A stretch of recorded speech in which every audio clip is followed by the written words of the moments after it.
नमस्कार, बहुत स्वागत करता हूं आपका। आप देख रहे हैं आपकी बात और मैं हूं आपके साथ अभिलाष मिश्रा। आज बात करेंगे नीट एग्जाम की, जो दोबारा होने जा रही परीक्षा है। उस परीक्षा को लेकर लोगों के मन में बहुत सारे सवाल हैं। हालांकि प्रशासन ने, सरकार ने पूरी तैयारी कर ली है। नीट की जो दोबारा परीक्षा 21 जून यानी रविवार को होने जा रही है, उसके लिए प्रश्न पत्र एयरफोर्स के चॉपर विमान से लेकर के आए जाएंगे ताकि लीक होने की गुंजाइश ना रहे। पूरे परीक्षा केंद्रों पर जैमर लगाए गए हैं ताकि मोबाइल या इलेक्ट्रॉनिक उपकरणों का इस्तेमाल ना हो पाए नकल में। इसके अलावा ड्रेस कोड भी लागू किया गया है। आपको किस तरह के कपड़े पहनने हैं, नहीं पहनने हैं, क्या लेकर आना है, क्या नहीं लेकर आना है, इस बात की हिदायत सभी को व्हाट्सएप पर दी जा रही है। टेलीग्राम को अस्थायी तौर पर रोक दिया गया है क्योंकि कहा गया कि उसी के जरिए पेपर लीक हुआ था। और ऐसे बहुत सारे एहतियाती कदम उठाए गए हैं जिसकी वजह से इस परीक्षा को लेकर पूरे देश की निगाहें हैं कि अब ठीक ढंग से यह परीक्षा हो पाएगी या नहीं। कांग्रेस लगातार कह रही है कि आप दोबारा परीक्षा कराइए, पर पहली बार या इससे पहले लगातार जो गड़बड़ियां हो रही थी उसके जिम्मेदारों पर कार्रवाई कीजिए। धर्मेंद्र प्रधान शिक्षा मंत्री का इस्तीफा मांगा जा रहा है, सरकार ने इसे स्वीकार नहीं किया है। इसे लेकर कांग्रेस हमलावर है। छात्रों के साथ साथ अभिभावकों के मन में भी बहुत बड़ा डर है कि इस बार भी नीट परीक्षा जो है वो कहीं नकल माफियाओं की भेंट तो नहीं चढ़ जाएगी, या इस बार प्रशासन, एनटीए और सरकार अपनी लाज बचा पाएंगे। इसी मुद्दे पर करते हैं आज आपकी बात।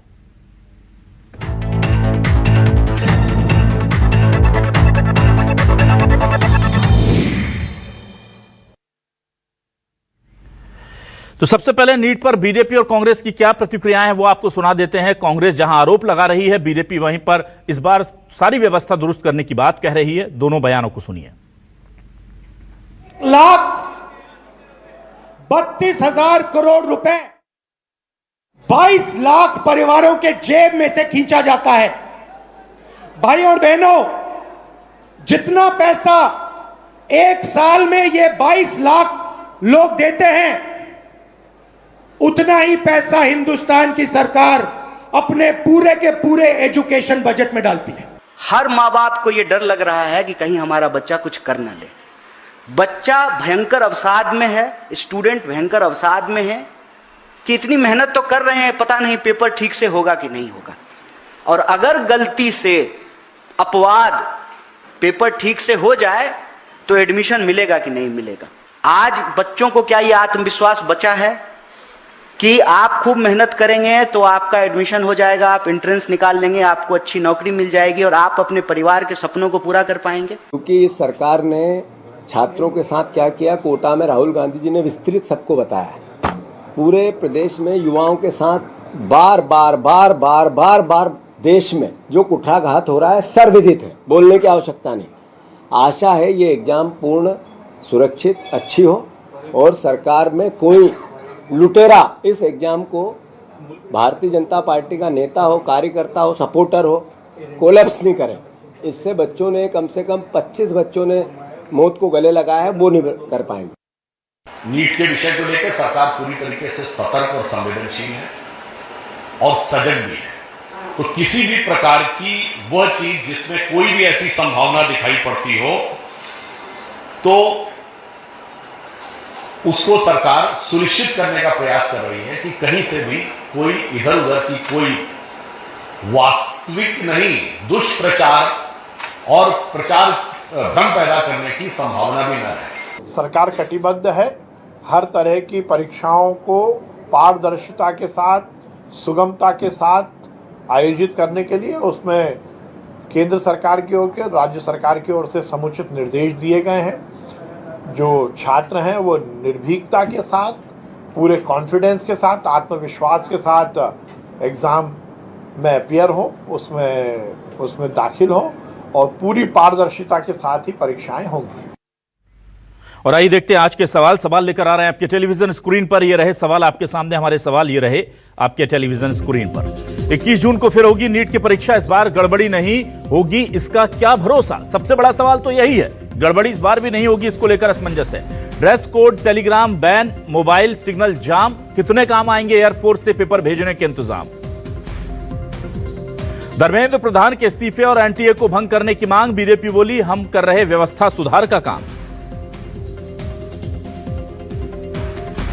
इस बार कामयाब होगी नीट की परीक्षा या नकल माफिया के सामने सिस्टम फिर घुटने टेकेगा? सवाल यही है। और आप सोचिए, एक देश में एक परीक्षा कराने के लिए एयरफोर्स का इस्तेमाल करना पड़ रहा है, तो यह तो समझ में आ जाता है कि इस देश में कितने जबरदस्त इस नकल माफिया के पैर जमे हुए हैं।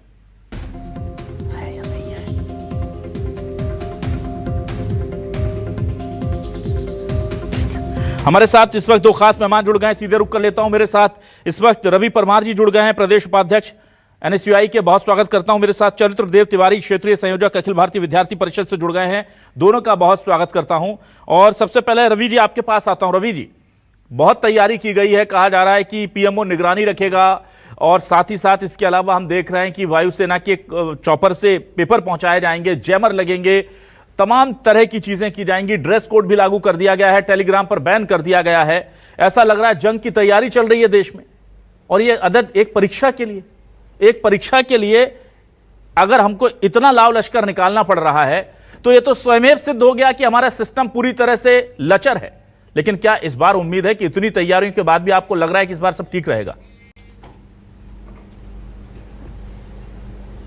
देखिए, जिस तरह से पूरे देश में शिक्षा व्यवस्था लच्चर हो चुकी है और शिक्षा व्यवस्था के हालात बर्बाद हो चुके हैं, कहीं ना कहीं पूरे तरीके से हम देख रहे हैं देश में कि निरंतर पेपर लीक के मामले, निरंतर फर्जीवाड़े के मामले सामने आ रहे हैं। नीट में जिस तरह से पेपर लीक हुआ, 14 से ज्यादा छात्र छात्राओं ने आत्महत्या की है, उसका जिम्मेदार कौन है? सिस्टम है। और आज तक सरकार ने, अगर सरकार इतनी ही सजग है छात्रों को लेकर, तो एनटीए के चेयरमैन को क्यों नहीं हटाया गया? 2024 में भी पेपर लीक, एनटीए के चेयरमैन थे प्रदीप जोशी, उन्हीं के कार्यकाल के दौरान हुआ था। और दोबारा नीट का पेपर अब 2026 में लीक हुआ है और ये भी प्रदीप जोशी के ही कार्यकाल के दौरान हुआ है। तो कहीं ना कहीं इसके लिए प्रदीप जोशी जिम्मेदार नहीं है। तो जिस तरह से सरकार जिम्मेदारियों से बच रही है और सिर्फ दिखावा कर रही है, शिक्षा माफियाओं के इशारों पर सरकार चल रही है और शिक्षा माफिया पूरी शिक्षा व्यवस्था को बर्बाद करने में लगे हुए हैं। जिस तरह से हम देख रहे हैं कि नीट के छात्र निरंतर अपनी मांगों को लेकर लड़ाई लड़ रहे हैं, लेकिन उनकी मांगों पर ध्यान नहीं दिया जा रहा है। आज इतनी सख्ती सरकार कर रही है एयरफोर्स के विमान लेकर और युद्ध की तैयारी, अगर ये शिक्षा माफिया को रोकने के लिए होती, नीट का पेपर लीक करने वाले दोषियों को रोकने के लिए होती, तो शायद ये ऐसी घटनाएं नहीं होती। आज जो भी सख्ती बरती जा रही है ड्रेस कोड से लेकर, वो छात्रों के लिए, क्या ये शिक्षा माफियाओं के लिए नहीं होना चाहिए? शिक्षा माफियाओं के लिए ऐसी सजा का प्रावधान होना चाहिए सरकार में कि किसी शिक्षा माफियाओं का पनपने का साहस ना हो। लेकिन हम जिस तरह से निरंतर देख रहे हैं कि शिक्षा माफियाओं को बढ़ावा दिया जा रहा है, और वो मध्य प्रदेश की सरकार हो या भारत की सरकार हो, बीजेपी की सरकार में शिक्षा माफिया सरकार पर हावी हो रहा है। और सरकार शिक्षा व्यवस्था नहीं चला रही है, शिक्षा व्यवस्था चला रहे हैं शिक्षा माफिया। तो जिस तरह से हम निरंतर देख रहे हैं पूरे देश भर में कि छात्रों के बीच में हाहाकार का माहौल है। और आप बात कर रहे हैं, आप देखिए सीबीएसई के पेपर में क्या हुआ, कॉपी चेकिंग में कितनी बड़ी गड़बड़ी सामने आई। तो कहीं ना कहीं ये पूरे देश के लाखों छात्रों के भविष्य साथ खिलवाड़ है। नीट पेपर लीक में 22 लाख छात्र शामिल हुए थे। उन 22 लाख छात्रों की बात नहीं है, उन 22 लाख छात्रों के परिवार के सपने की बात है। और सरकार ने शिक्षा माफियाओं के इशारों पर 2 मिनट में पूरे परिवार के सपने तोड़ दिए। 22 लाख परिवारों के सपनों को सरकार ने कुचलने का काम किया। रवि जी ठीक है, तो कहीं ना कहीं पूरी सरकार दोषी है। और हम ठीक है रवि जी, मैं चरित्रदेव तिवारी जी आपके पास आता हूं। चरित्रदेव जी, मुझे यह बताइए, ये परीक्षा चल रही है या जंग चल रही है? ऐसा लग रहा है कोरोना हो गया है, पूरी तरह से निगरानी रखी जा रही है, और फिर भी सरकार यह मानने को तैयार नहीं है कि हां, हम नकल माफिया के सामने बहुत मजबूर है। और सबसे बड़ा सवाल ये बिल्कुल ठीक उठा रहे हैं कि आप परीक्षा करा लेंगे दोबारा, ठीक ठाक भी हो गई, इस बात को चलो मान भी लेते हैं, पर जो गड़बड़ियां हुई हैं, 15 बच्चियों ने जो सुसाइड किया, अभी एक मध्य प्रदेश में फिर अवंतिका नाम की बच्ची 3री मंजिल से कूद गई, आज सुसाइड कर लिया उसने। उसकी गारंटी, उसकी जिम्मेदारी कौन लेगा? एनटीए के अध्यक्ष चेयरमैन से इतना प्यार क्यों है कि उनके ऊपर कोई कार्रवाई नहीं की जाती? क्यों उन अधिकारियों को, दोषी अधिकारियों को नहीं हटाया जा रहा है? चरित्रदेव जी। जी देखिए, पहले तो आपकी प्रश्न शैली से मुझे ऐसा लग रहा है कि आपकी अपेक्षा मुझसे ऐसी है कि मैं सरकार के प्रतिनिधि के रूप में आपको उत्तर दूं। पर मैं विद्यार्थी परिषद का होने के नाते हम दलगत राजनीति से ऊपर उठ के छात्र हित में जो है, जो सवाल आप छात्र हित में उठा रहे हैं, विद्यार्थी परिषद भी आपके साथ छात्र हित के लिए वो सवाल उठाने के लिए तैयार है।